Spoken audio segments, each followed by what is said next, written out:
Dream, dream, dream, dream, dream. Dream, dream, dream when I want you. In my arms when I want you. And all your charms whenever I want you. All I have to do is dream, dream, dream, dream. Sweetie Belle and Scootaloo stepped outside the school when the final bell rang.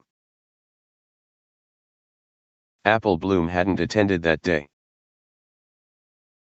It wasn't like her to miss class, and even though they were all still upset over what happened to Pinky, they would have figured Apple Bloom would still show up. "Where do you think she's been all day?" Scootaloo asked. "I don't know. We should head to Sweet Apple Acres, see if any pony over there knows." They entered the apple orchard and stopped briefly at the clubhouse. Nothing but the games and toys they left inside. They continued on to the Apple family's home and heard Apple Bloom sobbing through the front door. They peeked inside and saw Granny Smith sitting in her rocking chair in the living room with Apple Bloom in her lap, crying her eyes out. "Oh, hello girls," Granny Smith said, barely audible.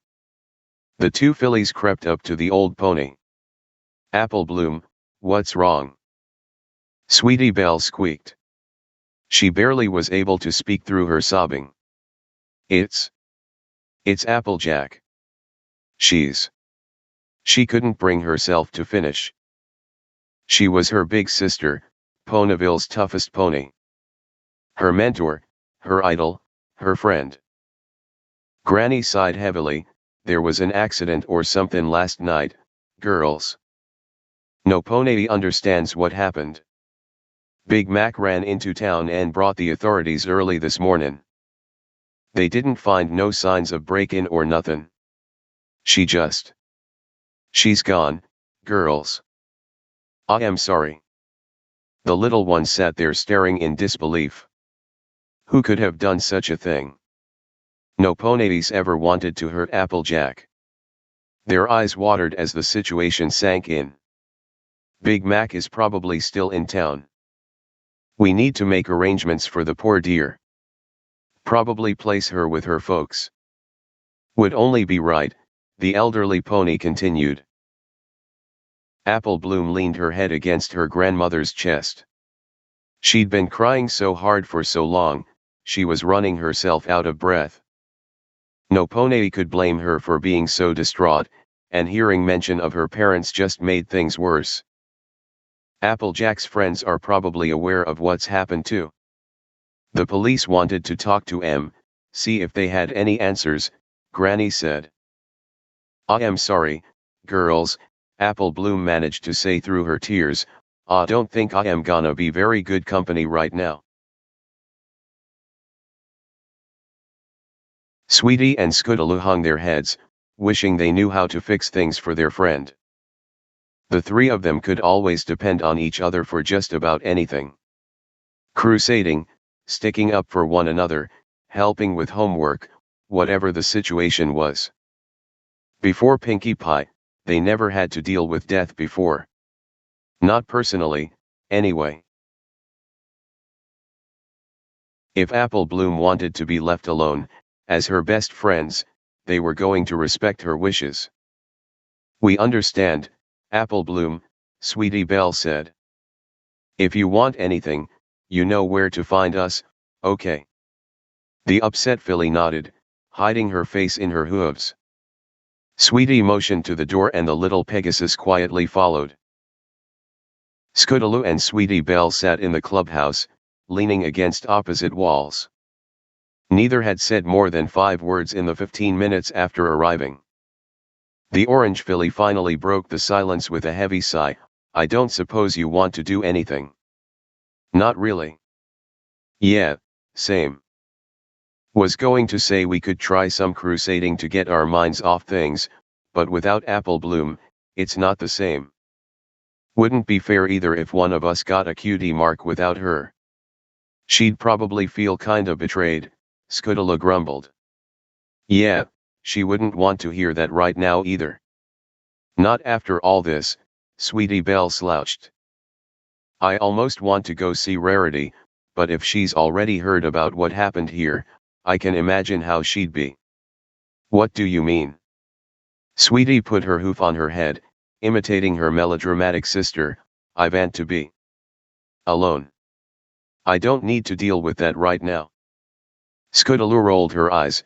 Do you really think she'll act like that? That's how she usually acts when something's bothering her. Did she do that after Pinky died? Sweetie Belle thought for a moment. Well, no. She stayed up in her room most of the day. I heard her from downstairs. I went home after a little while. Kind of figured she didn't want to be bothered. She rubbed her leg, wondering if she had made a mistake that day. Applejack had helped Rarity and Sweetie Belle become much closer after the sisterhood social, and doubtless the fashionista was eternally grateful to the work pony. Granted, they didn't see eye to eye when it came to some things, but they were still close friends. Look, Scootaloo suggested, how about we go see Rarity, and if she's being insufferable, we'll go someplace else. Deal. All right, Sweetie Belle sighed. Sweetie Belle slowly inside Carousel Boutique, bumping the door gently into the bell overhead, with Scootaloo right behind her. They heard a faint sobbing coming from upstairs, followed by a familiar calm eyeing. After a moment, the greeting didn't seem to have the usual spunk it does. Rarity stepped onto the first floor and saw her little sister with her Pegasus friend. Oh, hello Sweetie Belle, Scootaloo, Rarity greeted them. Oh dear, I must look absolutely dreadful. I'm sorry, girls. How was your day? The unicorn's hair was a disaster, her white cheeks were stained gray from tears that she had obviously been shedding, and her makeup was smeared under her eyes where she tried to wipe away any indication of her misery. Just the fact that she didn't bother to try and gussy herself up for what may have been a customer showed the fillies that she was taking Applejack's death almost as hard as Apple Bloom. Not that she'd ever want to admit it. Not so good, Sweetie Belle moped. Apple Bloom wasn't in school today, so we went over to Sweet Apple Acres to see if some pony knew where she was. Granny Smith told us that something happened to Applejack. The little ones hung their heads. You heard then, huh? They nodded. The authorities stopped by here earlier this afternoon asking me if I had any idea about what may have happened. They said they had no leads. I just can't figure out who would do something to her, or why. She was one of the sweetest mares a pony could ever know.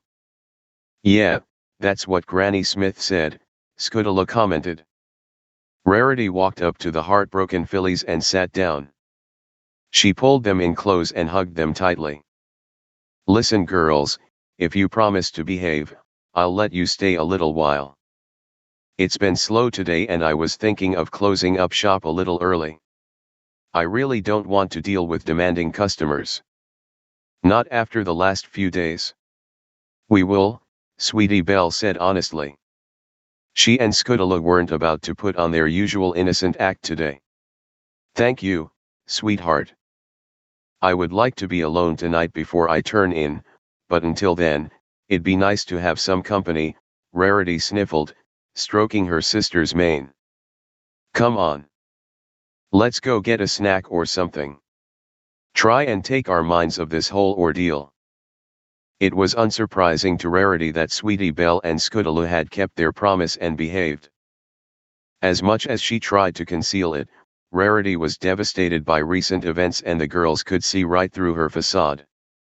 They didn't need to add any more stress to the mix, such as leaving a big mess that needed to be cleaned up like they usually did. Rarity helped the youngsters with their homework and quietly played with them for a little while before it started to get late. On their way out, she squeezed them both tightly to her chest, not really wanting to let go. Rarity knew they needed to head home, but the silence that permeated the boutique during the day before they had arrived allowed no real distractions from her sorrow, save for the occasional customer. She tried to come up with some new designs to take her mind off things, but that failed. She tried to put some dresses together for a client. That failed too. Hearing the voices of ponies she cared about was about the only thing that stopped her from having a breakdown that day. Sis. We kinda need to go now, Sweetie Belle smiled. Heh, yes, it is getting late. I'm sorry, girls, Rarity said, letting them go. She nuzzled their heads with her own. Be careful on the way home, okay? We will. Good night, Rarity, Scudalo said. Night, sis. Rarity waved goodbye and her heart sunk when the door finally closed. She was alone again. She sighed to herself and made one last round through the boutique, tidying up the kitchen where it needed and straightening out any of her displays that may have required it before heading upstairs to prepare for bed. She looked like she hadn't slept in a week as she went over her reflection in the mirror. It was usually a big production getting herself straightened up before she turned in, but tonight, she couldn't have cared less. She hoped it wouldn't be a recurring theme as time went on. It wouldn't have been considered beauty sleep if she went to bed looking as terrible as she did. But, there were more important things right now and she cast aside her concerns for her own well-being tonight. She dragged herself to bed and, thanks to how emotionally taxing the last few days had been, drifted off to sleep almost right away. The sun shined brightly in the windows of Inspiration Room. Every gem that she had attached to her brand new designer clothing line sparkled and winked in the light. It couldn't have been a more glorious day if Celestia herself appeared and gave Rarity the keys to the kingdom. She opened a window and took in a deep breath. The sense of fresh cut grass and newly awakened flowers filled her lungs and lifted her spirits. Today was the day she was going to create a masterpiece of fashion that would immortalize her in the minds, and hopefully closets, of Ponyville and Canterlot's elite. She went to her workstation and began drawing up some blueprints, each one more amazing than the last. This one. This is it. She lifted up her genius and gazed at the paper in awe. There wasn't a moment to lose. She went to grab a roll of fabric and heard some pony whisper for her. Rarity. She turned around. The room was empty. The only things that could be mistaken for ponies were her pony quins, and they didn't feel much like talking, well, ever. She shrugged and returned to her work. Rarity. Come on, aren't you going to say hello? Confused, she turned to the window. Was someone maybe calling out to her from the ground? The voice did seem to be coming from that direction. She looked outside and saw no pony. No, silly, you walked right past me. I'm not outside. Even more befuddled, Rarity started heading towards the stairs. She took only a few steps and was in the center of the room when the muffled, yet somehow familiar, voice spoke again. Oh. Too far. Back this way. She was starting to get irritated by the childish games. She headed back towards the window one step at a time. There. Stop. Hi. Rarity stood in front of one of her pony quins. Was she going mad? Was this some practical joke someone was pulling? What's going on? Who's there? Ah, Rarity, I know you remember me. Suddenly, a pair of large blue eyes popped out of the ponykin's head that she stood before and stared almost menacingly at her. A slow, wide grin, partially hidden behind stitches where the display's mouth could have been, followed. Several long threads grew from the top of its head and casually draped themselves over the right side of the ponykin's face. The bright sun outside faded into obscurity and the window slammed closed. The unicorn jumped at the sight. It suddenly hit her whose voice it was. Pinky. Is that you, dear? The ponyquin relaxed its legs and the metal spoke it sat upon melted into a puddle, lowering its passenger to the ground, before slithering away on its own.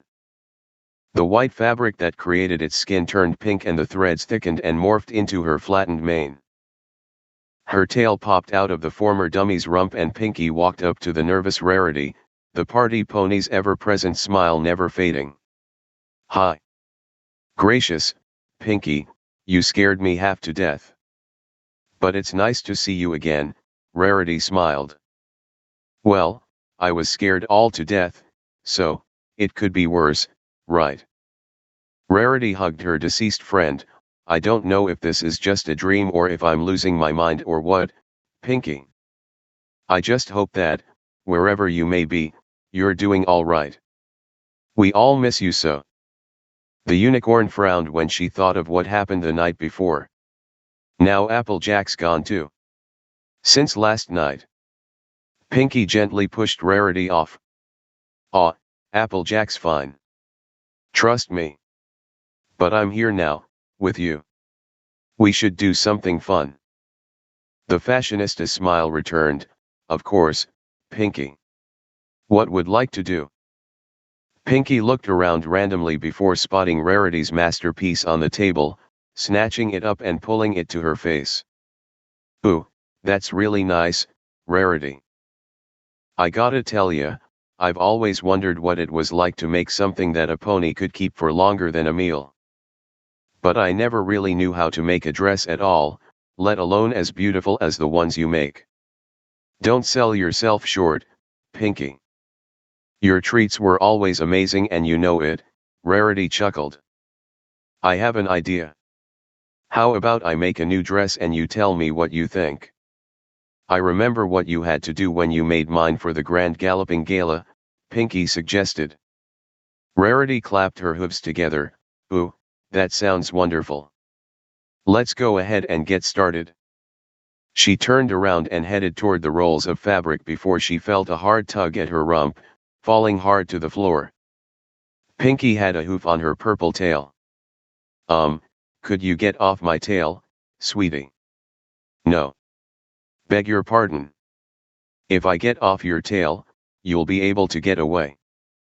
She darted her eyes back and forth nervously. Get away? What do you mean, Pinky?" Her unflinched smile and unblinking eyes were already making Rarity uneasy. Hearing her friend talking about getting away made her sweat. Pinky tapped her chin. "Let's see, if I remember right, you want to make sure your fabric is nice and smooth it out before you stitch it together, right? Just tell me if I'm doing something wrong." The metal liquid the pony Quinn stood on reappeared and crawled up Pinky's leg, forming an iron. An ominous puff of steam flew from the holes.